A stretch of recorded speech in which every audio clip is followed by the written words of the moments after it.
Hello guys, welcome back to the channel. Guys आज हम बात करेंगे आयकर विवरणी वर्ष 2023-24 के बारे में।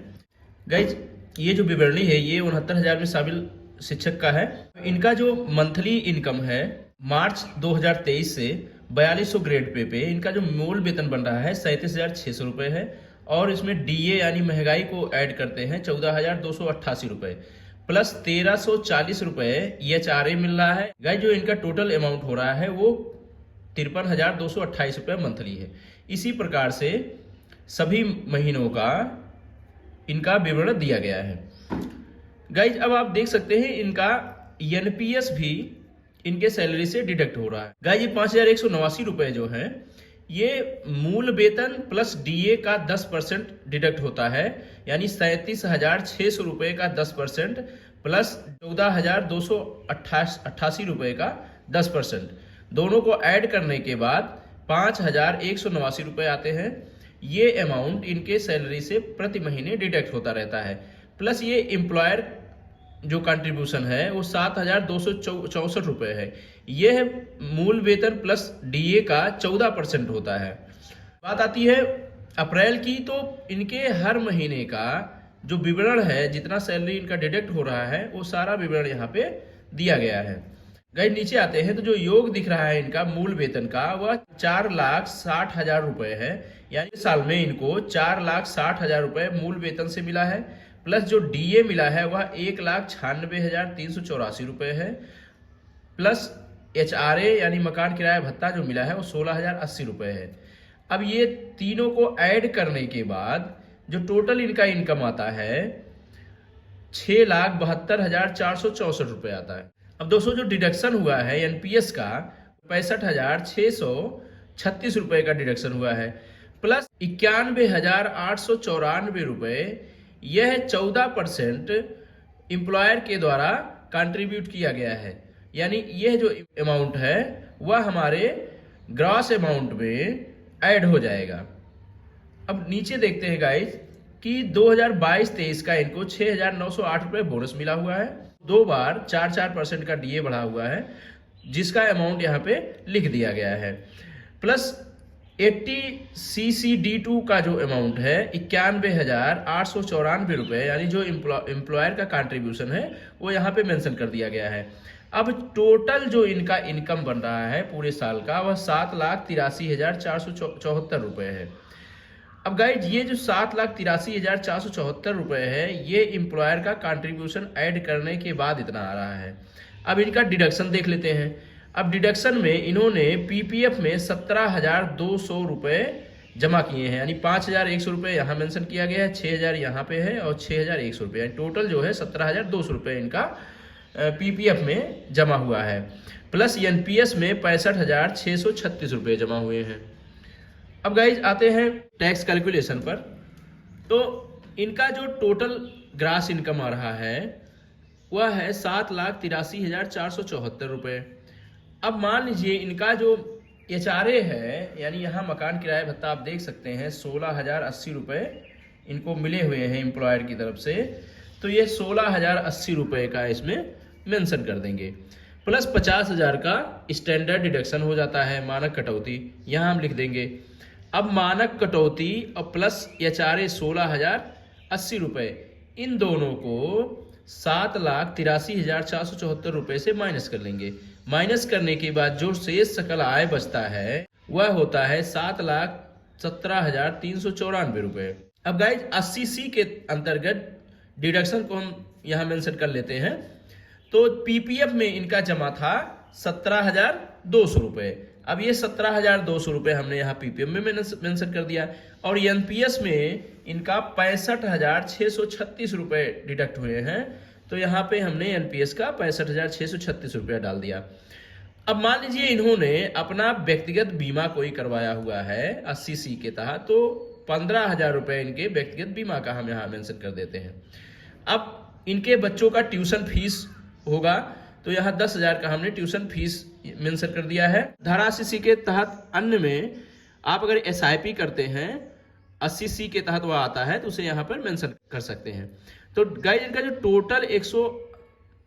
टोटल जो 80C के तहत इनका डिडक्शन बनता है इन सब अमाउंट को हम जोड़ लेंगे। 17,200 रुपये, 65,636 रुपये, 15,000, 10,000, 40,000, इन सबको जोड़ने के बाद जो टोटल इनका योग बनता है वह 1,47,836 रुपये बनते हैं। यानी 80C के तहत इनका जो इन्वेस्टमेंट है टोटल वह 1,47,836 रुपये हो गए। अब गाइज 80CCD2 के तहत जो एम्प्लॉयर हमको 14% का कंट्रीब्यूशन देता है उसे हम यहाँ से माइनस कर लेंगे। यानी 80CCD2 में यहाँ पर हम मेंशन कर देंगे। अब मान लीजिए कोई इनका हेल्थ इंश्योरेंस है, तो हेल्थ इंश्योरेंस 10,000 रुपये का है, तो 80D में हम यहाँ मेंशन कर देते हैं। गाइस जो टोटल डिडक्शन हुए धारा 80C के तहत प्लस 80CCD2 प्लस 80D के तहत जितने डिडक्शन हुए उस सभी डिडक्शन को हम जोड़ लेंगे, जो जोड़ने के बाद आता है 2,49,730 रुपये। अब ये 2,49,730 रुपये को ये शेष सकल आय 7,17,394 रुपये से माइनस कर लेंगे, और माइनस करने के बाद जो हमारा कर योग्य आय आता है वह 4,67,664 रुपये आते हैं। दोस्तों अब 4,67,664 रुपये पे हम टैक्स की गणना करेंगे। तो जैसा कि आप जानते हैं कि 0 से लेके 2.5 लाख रुपए तक का जो टैक्स कैलकुलेशन होता है वो नील होता है, और 2.5 लाख के ऊपर का जो टैक्स बनता है वह 2.5 लाख से 5 लाख रुपए तक का 5% का टैक्स लगता है। तो गाइज इसमें जो 2.5 लाख से ऊपर हमारा अमाउंट हो रहा है वह हो रहा है 2,17,664 रुपये। तो गाइज 2,17,664 रुपये पे हम 5% का टैक्स कैलकुलेशन करते हैं तो आता है 10,883 रुपये। तो गाइज 10,883 रुपये 5% के हिसाब से हमारा टैक्स बनता है। अब गाइज अगर हम 5 लाख के ऊपर जाते हैं तो हमें 20% का टैक्स देना पड़ता है, जबकि हमारा 5 लाख के ऊपर का कोई भी अमाउंट नहीं है। तो हम जो है अपना टैक्स कैलकुलेशन 5% तक ही रखेंगे। अब इस टैक्स को हम नीचे जोड़ देंगे। तो यहाँ पे धारा 87A के अंतर्गत ये कहा जाता है कि अगर आपका इनकम 5 लाख या 5 लाख से कम है तो आपको 12,500 रुपये तक का रिबेट मिल जाएगा। तो यहाँ पे हमारा जो टोटल टैक्स बन रहा था वो 10,883 रुपये बन रहे थे, तो यह 12,000 रुपये से कम है, इसलिए हमें 12,000 रुपये के अंदर 12,000 रुपये तक या 12,000 के अंदर जो भी हमारा टैक्स बनता है वह नील हो जाएगा। इसलिए गाइज यहाँ पे हमने 0 मेंशन कर दिया है। अब यहाँ इस टैक्स की गणना के हिसाब से हमारा टैक्स 0 आ गया। अब नए टैक्स रिजीम में आते हैं। तो नए टैक्स रिजीम में जो सकल आया है 7,83,474 रुपये है, जिसमें केवल स्टैंडर्ड डिडक्शन ही मान्य होता है, और स्टैंडर्ड डिडक्शन 50,000 रुपये 7,83,474 रुपये से माइनस करने के बाद जो हमारा सकल आय आता है 7,33,474 रुपये आते हैं।